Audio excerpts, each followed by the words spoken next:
Niteka n'umunezero ntangere vyo gusubira kubana namwe banywanyi mukurikira amakuru n'ibiganiro tubandanya gushikiriza imisi yose kuri iyi mbonesha kure y'Umuhuza TV. Aho muherereye hose muri uyu mwanya ndabahaye ikaze. Ndazi ko hari benshi badukurikira bari mu gihugu c'u Burundi, bari mu bice bitandukanye mu bihugu bibanye ngaha ku mugabane wa Afrika no ku yindi migabane ya kure. Nimuze gucikwa n'aya makuru agezweho. Ndabaramukije kandi ndabahaye ikaze.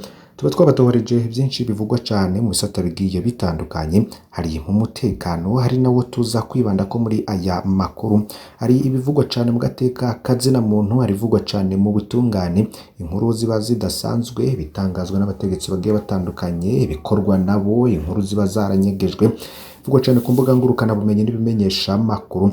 Byose turabibategurira neza tukabitunganya mukabikurikira ngaha kuri iyi mbonesha kure. Muri uyu mugoroba ku wa gatanu ku itariki ya 15 Nyakanga 2023 tubazaniye amakuru adasanzwe arabana n'inkuru zivugwa cyane mu gisata c'umutekano. Muvyo tuza kwibanda ko ndagusaba kugira uze kubikurikira byose mu buryo bw'idonido. Inkuru ya mbere: abasirikare ibikoho bikomakomeye imbwa zisaka byaraye byongerejwe ku radio na televiziyo y'igihugu RTNB.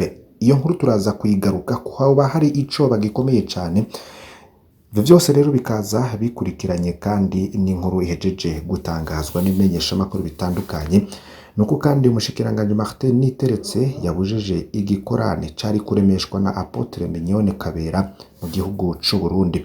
Uwo Apotre Mignone Kabera no munyarwandakazi yavukiye mu Burundi. Mumvo rero zatanzwe, Martin Niteretse ntatomora ivyatumye abuza kino gikorane. Yanditse mu mvugo y'imfobeko ko abagitunganije bafise izindi ntumbero. Ese vyoba ari ibiki? Ivyo byose turaza kubibageza ko muri aya amakuru. Ntucikwe ngo hoba hariko haraba ibintu bidasanzwe bituma izo ngingo zose zifatwa. Hari ibindi rero bitandukanye tuza kugaruka ko mu buryo bw'idonido. Ndagusaba kugira ngo fyonde kuri subscribe canke sabone niba utari wafyonda ko ibuke no kubisangiza abagenzi bawe kugira badacikwa n'amakuru yose dushikiriza. Ndaguhaye kaze.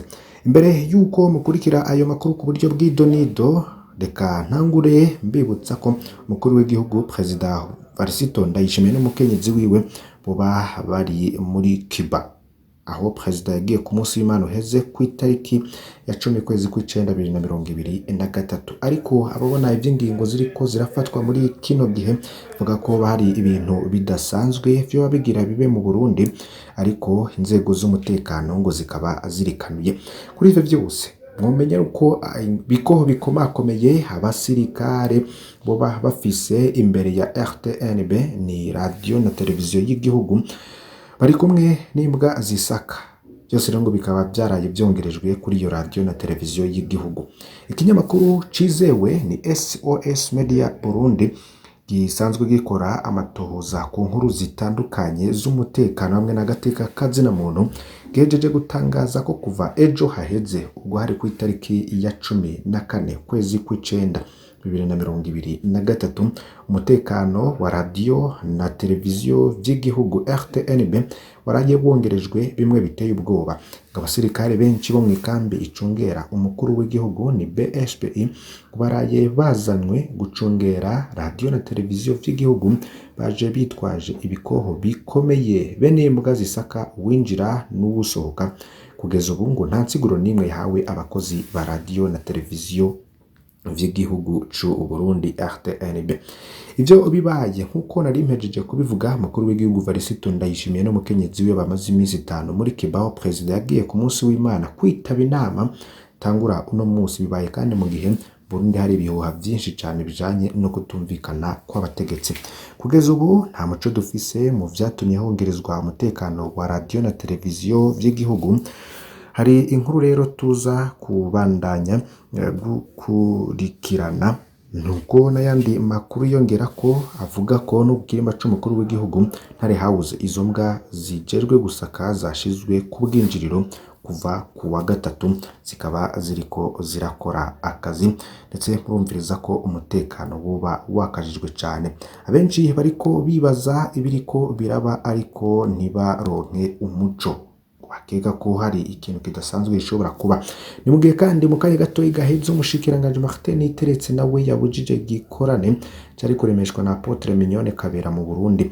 Ni Connect Conference Africa, ni gikorane cyari citezwemwo abakenyezi bashika 4,000 bava mu mihingo yose y'isi.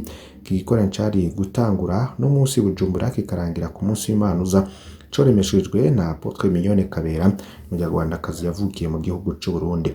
Kino gikorane Martin Teretse yari yagitangira uruhusha kuwa 28 ukwezi k'umunani 2023, ariko yahengereye buca kiba. Imyiteguro yose yaheza casohora ikete rikibuza kuwa 14 kwezi kw'icenda 2023. Martin Teretse ntatomora ivyatumye yabuza kino gikorane, akaba yanditse mu mvugo y'imfobeko ko abagitunganije bafise izindi ntumbero, izo ntumbero nazo ntazivuga. Mwaka uheze Apotre Mignone Kabera yaratunganije igikorane nk'iki mu Rwanda, citabwa n'abantu 5,000 bavuye mu mihingo yose y'isi. Mignone Kabera rero ni umwe mu bakozi b'Imana bakurikiranwa n'abantu batari bake mu Burundi no mu Rwanda, na cane cane ku mbuga ngurukana bumenyi.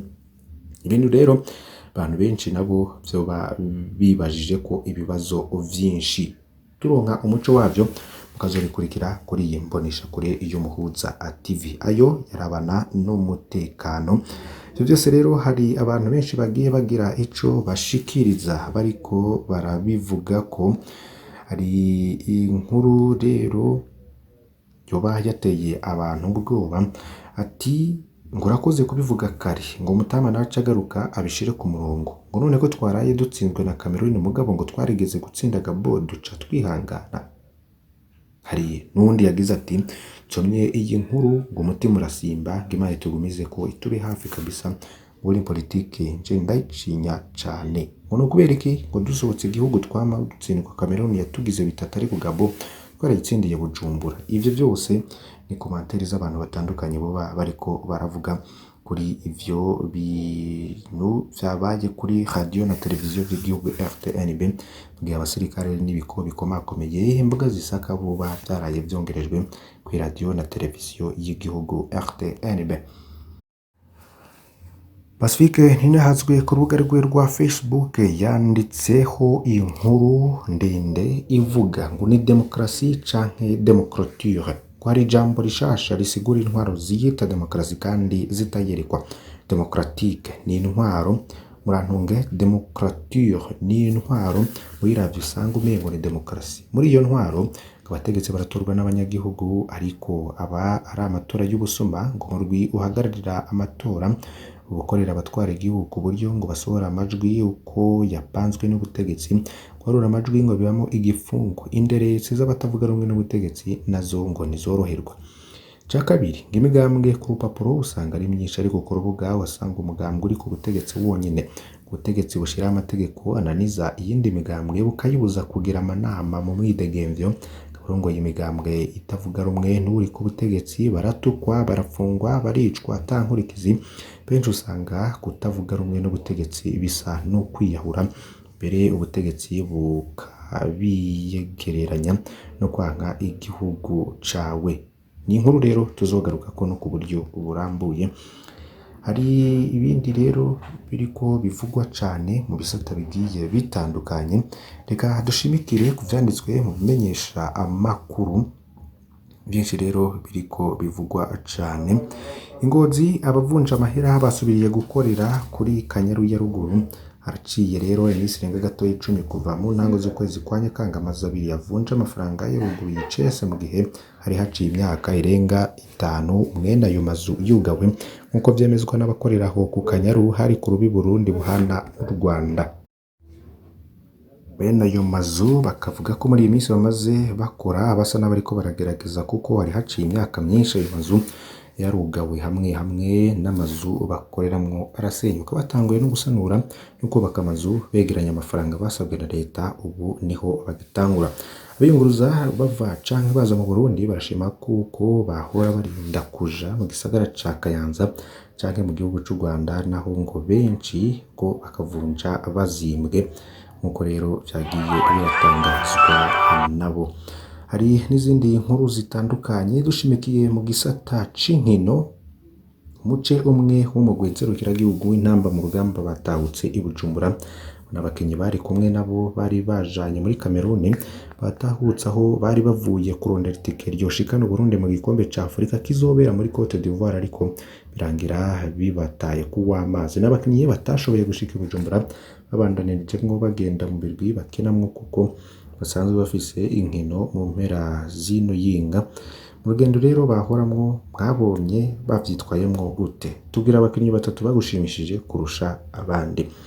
Ni mu gihe vyarangiye Bumamuru FC itekerewe ibitsindo 4-0 na Mamelodi Sundowns mu higanwa rya Champions League yo muri Afrika. Kugira Bumamuru FC ikuremwo Mamelodi Sundowns zidotegerezwa kurusha n'imiburiburi ibitsindo 5 yo mugwi mu gihugu ca Afrika y'Epfo mu rukino rwo gusubiriza ruzoba itariki 30 Nyakanga 2023 muri Afrika y'Epfo, canke batsinze 4-0 bace bikura ku matire zobu canke amapenalite. Ku rukino rw'ibanze ruhejeje kurangira Bumamuru FC yatsinzwe ibitsindo 4-0 mu gihe aribo wari wakiriye Mamelodi Sundowns. Urukino rwariko rubera mu gihugu ca Tanzania mu gice ca mbere mu rwi wabaye uwa mbere mu Burundi mwaka 2022 ushira aho 2023 bari batsinzwe ibitsindo 3-0. Reka haya makuru tuyabandanirize ku yanditswe n'ikinyamakuru SOS Media Burundi. Hari inkuru nyinshi ziriko ziravugwa cane zanditswe kuri ico kimenyesha amakuru. Hari ibiba biriko biravugwa cane ku giciro cyo kwinguruza cadugijwe. Iyo nkuru abantu benshi baba bayizi ndetse bariko bidoga bavuga ko ivyo bintu byoba bibageze kure. Mu gikande mu gisata c'impunzi muri Republika Iharanira Rusange ya Kongo, abarundi barenga 800 harimo bahuza ari impunzi basavye ubuhungiro muri Republika Iharanira Rusange ya Kongo mu mezi abiri. Bafatira ku biharuro byo mu rwi w'igihugu jerwe impunzi Buvira mu ntara ya Sud Kivu mu museruko bwa Republika ya Demokarasi ya Kongo, Abarundi 8,200 baranditswe mu mezi atarenga abiri. Muri abo harimo rero abahoze ari impunzi bahungutse kuva muri 2021, aho benshi muri bo bakiriwe no mu makambi ya Kavimvira canke Isange, basigura ko bahunze ubukene, umutekano muke n'agatotezo bakorerwa n'imbonerakure n'abanywanyi b'umuhari w'urwaruka rwa CNDD-FDD. Kubw'uwo mugwi abarundi 5,000 bamaze no gushikanwa mu bigo vyo kurindiramwo intambuko zo kuronka ubuhungiro. Gusabira babaje kuko muri bo harimo benshi bahoze ari impunzi bari baratahukanwe, niko twamenya. Kubwo amasoko yacu abarundi batari munsi y'ibihumbi 2,200 bandi ntibarandikwa, mara umunsi wose mu gitutu c'amahema, abandi bakarara hanze. Imvo zavyo kubwa abashinga intahe abo bantu bashasha bahunga ubukene n'ivya politike. Tigiye ncika muri kubine yanje nasanze amatungo yanje yose yarafashwe, amatungo yanje nayo yihagirwa ku nguvu, naterwa ubwoba ko nzicwa mu gihe no kubahuka kubaza icari cyose nta kindi nari gukora atari guhunga. Bikaba bishingwa intahe n'umugabo afise umuryango w'abana 6 aturuka mu ntara ya Bubanza rengero bw'u Burundi, yari yahunguwe imbere ya 2021 mbere yuko asubira guhunga. Abandi bavuga agatotezo n'iterabwoba bagirirwa n'imbonerakure.